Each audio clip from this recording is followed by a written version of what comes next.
Hello मेरे प्यारे बच्चों, कैसे आप लोग। आशा करते हैं कि सब अच्छे से होंगे और अपनी अच्छी से तैयारी कर रहे होंगे।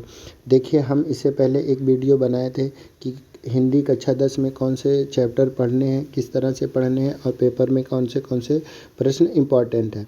तो हमें लगा कि हम पहले आपको एक बार सिलेबस दिखा देते हैं, सिलेबस की पूरी जानकारी दे देते हैं और आप उसे फिर से पढ़िएगा, तब जाके आपको वीडियो ज़्यादा समझ में आएगी।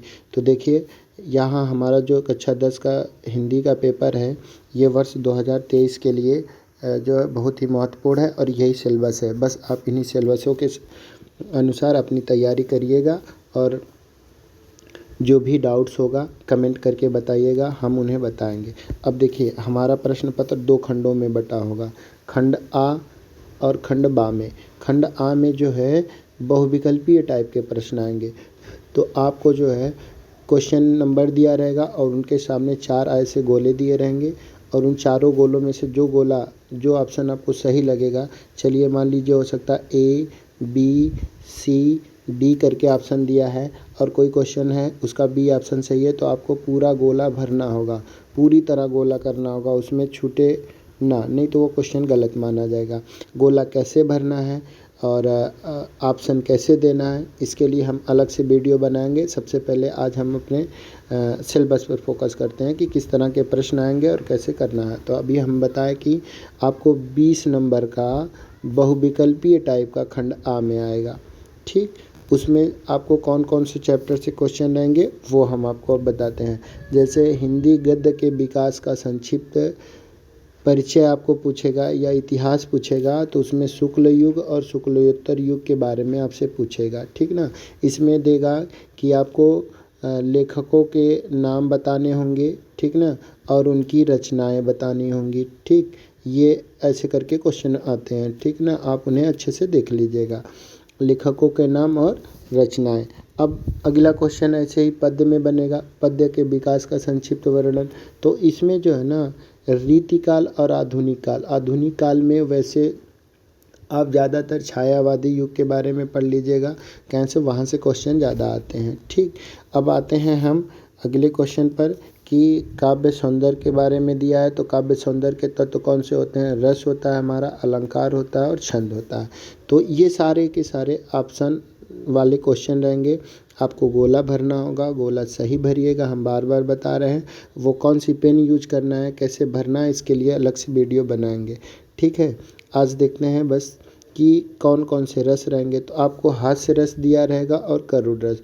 तो पेपर में आप आएगा कि हास्य रस की परिभाषा दे देगा और पूछेगा कि इसमें कौन सा सही है या कौन सा गलत है। कोई उदाहरण दे देगा और पूछ देगा कि कौन सा रस है, आपको बताना होगा। ठीक, लक्षण दे देगा और उसमें से कोई एक गलत होगा तो उसमें बताना होगा कि हाँ ये गलत है या ये सही है। ठीक ना, आगे देखिए, यहाँ अलंकार में आपको रूपक, उत्प्रेक्षा और उपमा अलंकार का परिभाषा, लक्षण और उदाहरण अच्छे से पढ़ के जाइएगा। ठीक ना, अभी आपके पास समय है और इन सारे प्रश्नों पर हम अलग से एक वीडियो बना चुके हैं, आप इसके बाद तुरंत उसे देख लीजिएगा। ये तो आपका सिलेबस है कि कौन से पार्ट से कितने नंबर का क्वेश्चन आएगा और किस तरह के क्वेश्चन आएंगे। हम आपको सिलेबस दिखाने के बाद दूसरी जो वीडियो बनाए उसमें किस तरह से क्वेश्चन करना है उसके बारे में साफ साफ पूरा बताया गया है, तो आप उसे देख लीजिएगा। चलिए आगे देखते हैं।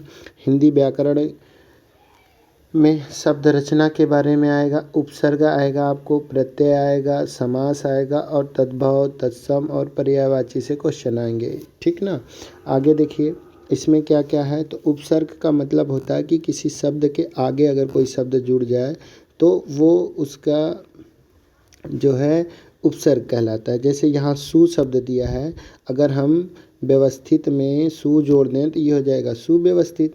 संगठन या संगठित में अगर हम सु जोड़ दें तो ये हो जाएगा सुसंगठित। तो इस तरह के क्वेश्चन बनते हैं। ठीक ना, जैसे निर दिया है, यहाँ निर दिया है, तो निर में अगर हम मान में अगर हम निर जोड़ दें तो निर्माण हो जाएगा। ठीक ना, अभी दिया है तो मान में अभी जोड़ दें तो अभिमान हो जाएगा। ठीक ना, इस तरह से क्वेश्चन हमारे बनेंगे उपसर्ग के लिए। प्रत्यय का मतलब होता है, अब देखिए उपसर्ग और प्रत्यय में अंतर क्या होता है कि उपसर्ग में हम आगे शब्द जोड़ करके इन्हीं को आगे, कोई भी शब्द दिया रहेगा आगे लगा के और शब्द बनाते हैं। प्रत्यय में हमें क्या करना होता है कि हम पीछे लगाते हैं। जैसे यहाँ वट शब्द दिया है तो बनावट, ठीक ना, सजावट। अब ये हट दिया है, हट, तो घबराहट, सरसराहट, ऐसे शब्द बनेंगे तो पीछे लगते हैं।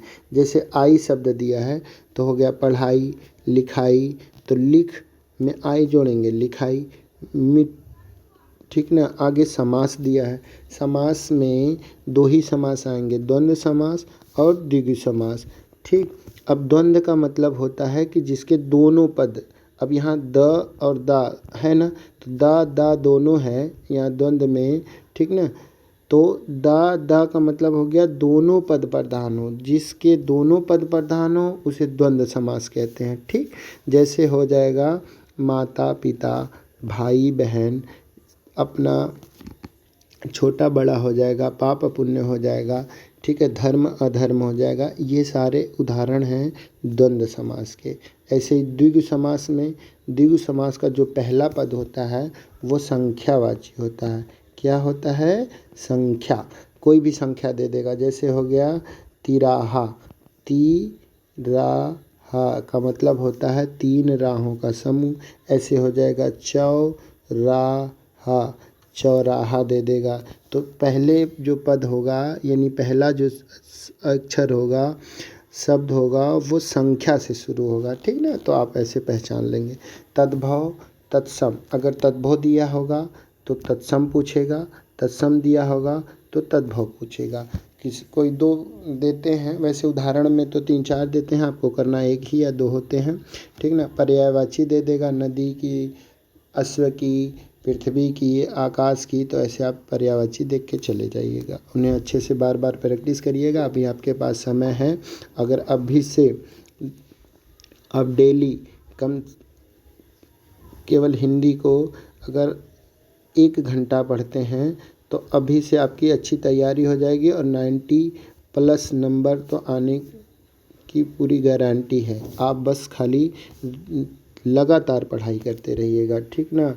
अब ये नहीं कि जैसे जैसे पेपर नज़दीक आए तब जाके हम रोज़ का रोज़ टाइम टेबल बनाएं और पढ़ें, इससे आपका नुकसान होगा और साथ में आपको घबराहट भी होगी। तो अभी से करते रहेंगे तैयारी अपनी, तो अच्छे से आप तैयार भी कर लेंगे और बार बार रिवीजन करने से आपकी घबराहट चली जाएगी, ठीक ना। अगला क्वेश्चन देखिए दिया है कि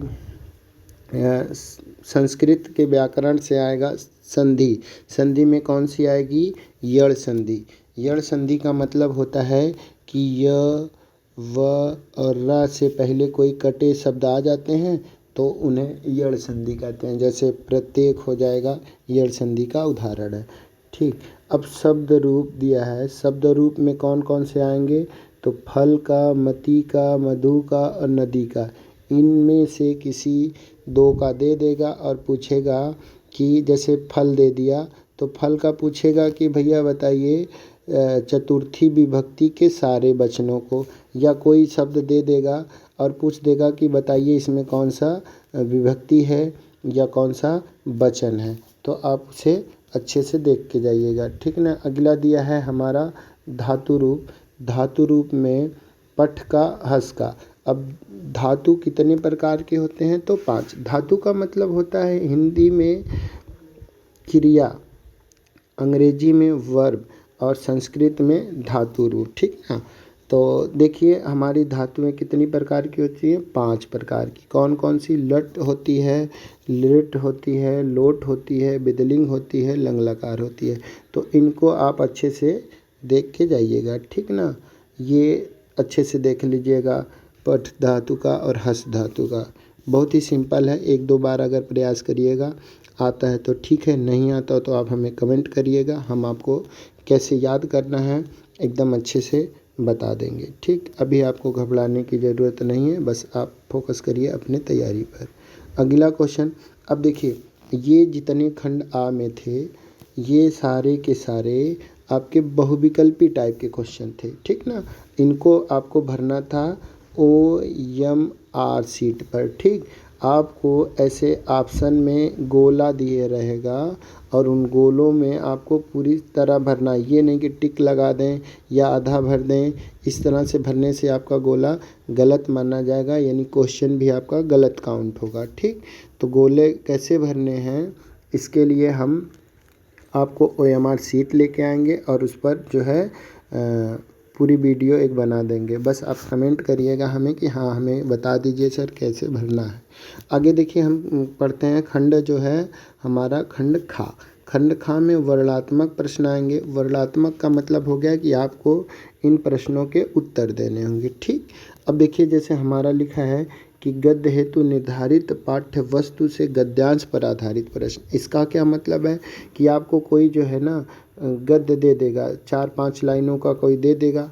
अब वो उसमें से पूछेगा कि बताइए यह किस पाठ से लिया गया है, किस पाठ से लिया गया है, इसके लेखक कौन हैं, या फिर ऐसे दे देगा 4-5 लाइन रहेगा तो उसमें 1-2 लाइन पर ऐसे नीचे जो है रेखा खींच देगा और कहेगा कि बताइए इन रेखांकित लाइनों की व्याख्या कीजिए। ठीक ना, तो आपको लेखक के नाम पता होने चाहिए, तो उस लाइन में लेखक के नाम से ही शुरुआत करिएगा। कैसे गद्य के आंसर देने हैं, कैसे पद्य के आंसर देने हैं, ये सारे के सारे हम आपको जो है बताएंगे। आप बस खाली ये देखिए कि किस तरह से हमारा सिलेबस है और कैसे कैसे प्रश्न आएंगे। ठीक ना, ये गद्य हो गया। हमारा पद्य हेतु निर्धारित पाठ्य वस्तु से प्रश्न आएंगे। इससे पहले जो वीडियो बनी है उसमें सारे बताए गए हैं कि कौन से पाठ इम्पॉर्टेंट हैं, कौन से लेखक इम्पॉर्टेंट हैं, कितना याद करके जाना है, वो आप देख लीजिएगा। ठीक, अब ज़्यादा समय नहीं है, वीडियो लंबी हो जाएगी। आगे देखते हैं संस्कृत गद्यांश का संदर्भ सहित अनुवाद। तो आपको कोई गद्य दिया रहेगा संस्कृत का, उसका जो है हिंदी में अनुवाद करना होगा। संस्कृत का पद्यांश यानी श्लोक दिया होगा, उसे भी हिंदी में अनुवाद करना है। कौन कौन से पाठ इम्पॉर्टेंट है ये हम पहले बता चुके हैं, आप उस वीडियो को ज़रूर देखिएगा। बस ये आपको सिलेबस की नॉलेज हो जाए, इस उद्देश्य से हम ये वाली वीडियो आपको बना रहे हैं। ठीक ना, अब देखिए यहाँ दिया है कि खंडकाव्य के आधार पे कथानक, चरित्र चित्रण एवं तथ्य पर आधारित प्रश्न आते हैं। ठीक ना, तो आप ना कोई भी अब जिस जिले के हो वो हमें कमेंट करिएगा। जैसे हम आजमगढ़ के हैं तो हमारे यहाँ खंडकाव्य में अग्र पूजा चलता है। अग्र पूजा में जो नायक हैं वो श्री कृष्ण जी हैं। तो आप ना बस एक क्वेश्चन अच्छे से पढ़ के जाइएगा, श्री कृष्ण जी का चरित्र चित्रण। इस क्वेश्चन को देख लीजिएगा। 2 ही क्वेश्चन बनते हैं, तो एक में नायक का चरित्र चित्रण आ जाएगा या प्रमुख पात्र का चरित्र चित्रण आएगा। किसी भी तरह का क्वेश्चन बने, अगर चरित्र चित्रण से संबंधित क्वेश्चन बना तो ये मान के चलिए कि आपको श्री कृष्ण जी का ही करना है। ठीक ना, अगला क्वेश्चन देखिए, 90% यही चांसेस हैं कि श्री कृष्ण के चरित्र चित्रण को ही करना पड़ता है। ठीक ना, कभी कभार जो है युधिष्ठिर या अर्जुन का आता है, लेकिन ऐसा कभी हुआ नहीं कि उनका आए। कैसे कि जो प्रमुख पात्र होता है उसी का चरित्र चित्रण अक्सर पेपर में आता है। ठीक, तो आगे हम लोग देखते हैं कि आगे का क्वेश्चन है, किस तरह के क्वेश्चन है। अब आगे देखिए दिया है कि खंड काव्य के आधार पर जो है लेखकों के गद्य खंड के आधार पर लेखकों के जीवन परिचय लिखनी है और उनकी प्रमुख रचनाएं लिखनी है। सेम क्वेश्चन, यानी कि 3 लेखक दिए रहेंगे, उनमें से किसी एक का आपको जीवन परिचय लिखना है, रचनाएं याद करनी है। तो कौन कौन से लेखक इम्पॉर्टेंट हैं इससे पहले वाली वीडियो में बताया गया, आप उस वीडियो को ज़रूर देखिएगा। ठीक ना, अब यहाँ पद्य खंड में भी कवियों के जीवन परिचय और उनकी प्रमुख रचनाएं लिखनी है, तो आप उन्हें अच्छे से देख लीजिएगा। ठीक ना, अब कौन कौन से जो है कवि इम्पॉर्टेंट हैं उसके लिए भी बताया गया है। चलिए आगे देखते हैं। आपको ना 2 श्लोक याद करके जाने हैं, संस्कृत के 2 श्लोक। अभी से जो भी आपको आसान लगे बार बार उनकी प्रैक्टिस करिए, ताकि जो वो अच्छे से आपको कंठस्थ हो जाएं। उन्हें लिखने से आपकी जो है स्पेलिंग मिस्टेक दूर हो जाएगी, ये अशुद्धि दूर हो जाएगी। ठीक ना, आगे देखिए लिखा है कि संस्कृत खंडकाव्य के आधार पे प्रश्न आएंगे, तो उन्हें संस्कृत में ही लिखना होता है। तो आपको बताया गया उसमें कि वाराणसी वाला पार्ट देख लीजिएगा, देशभक्त चंद्रशेखर वाला पार्ट देख लीजिएगा और वीर वीरेण पूज्यते, ये पार्ट से अक्सर पेपर में प्रश्न आते हैं, ठीक ना। अब लास्ट में आपको जो है निबंध लिखना होगा। निबंध किन किन टॉपिकों पर होगा, तो यातायात के नियम पर होगा, पर्यावरण पर होगा, आर्थिक समस्या पर होगा, जनसंख्या पर होगा, ठीक ना। ये तो थे हमारे सिलेबस। तो यही सिलेबस है, किस तरह का क्वेश्चन आएगा, कितने कितने नंबर के आएंगे, यहाँ सारा दिया है। देखिए गद्य के विकास से जो है आपको 5 नंबर का क्वेश्चन यहाँ से आएगा, 5 नंबर का यहाँ से, बाकी ये जितने बचते हैं सारे रस 1 नंबर, अलंकार 1 नंबर, छंद 1 नंबर, ठीक।